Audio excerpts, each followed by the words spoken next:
Let's talk personal branding. You've got lots of followers. I think you said there was 50,000 followers across your platforms. What's your take on personal branding?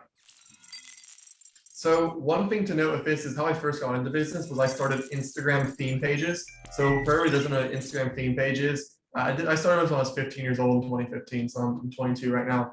I was kind of messing around, didn't really know what I was doing. And I would start like an Instagram page based around like luxury watches or fast cars or hot girls or tropical travel, like whatever topic I felt was fun. And I was just growing them for the heck of it. And then I had people who started asking me to buy promotions for their affiliate marketing funnel or their e-commerce brand or their info product.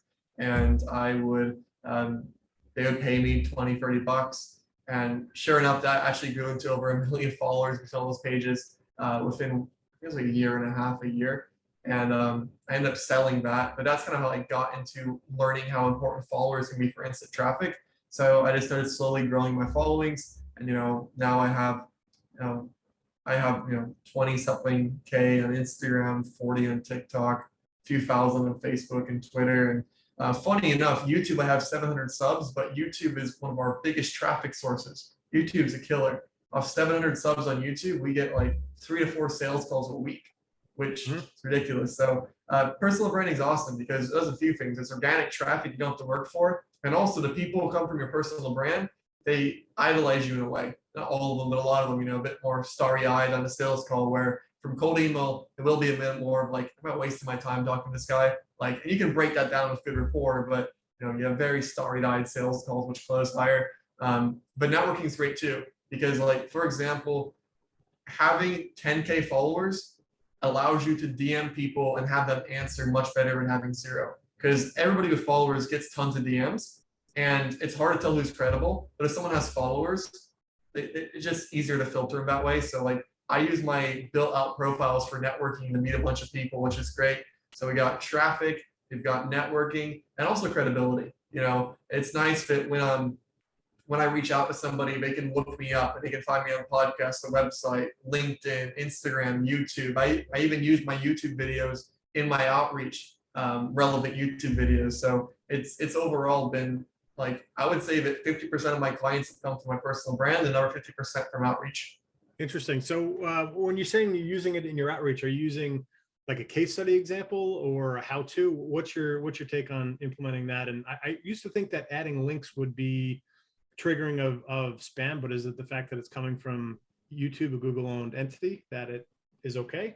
Sure. So what I'll do is like, if it depends what I'm selling, right? So some people care, some don't. I'm actually going to use my client for this example because he's more relevant. I have a client who offers marketing services, and he has a much bigger following than me. He's Instagram verified, 4 million followers, YouTube 100K plus. And what I just put in the signature is like, if you'd like to learn more about me, Google my name.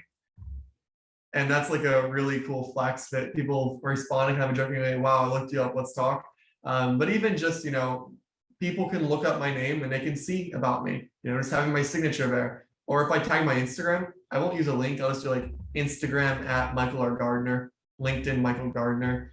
And you don't want to use too many links, but using links on occasion won't kill you. So I only link if it's like really relevant. So random example, I was doing outreach to TikTok brands recently and TikTok agencies recently. And I recorded a YouTube video, how to get clients with cold email for TikTok agencies. And that link was important enough that I would rather have a little bit worse deliverability, but attach it. That's going to help my conversion. Got it. Okay. That makes sense. Interesting. So on personal branding, are you more education based or more fun? What's your take on that side of things? So with personal branding, I have never been ultra consistent. I know there's guys that are religious to it. They have great branding. I kind of have 2 parts of it. I have the aspirational part where it's I don't live a luxurious life, but I live a pretty cool life. I go to a new country. Like last year, I think I took like 45 flights or something. I was all over the place. This year, not as much. So, people in an aspirational view see me traveling and having all these cool experiences. Little do they know the fancy resort I post in Thailand, for example, last weekend actually cost me $25 a night. But they have like the aspirational side, which helps for, let's say, selling how to start a business. And then I have the content side, more educational side. which helps for reinforcing my expertise and credibility to people I'm selling my services to that are not like how to start a business services.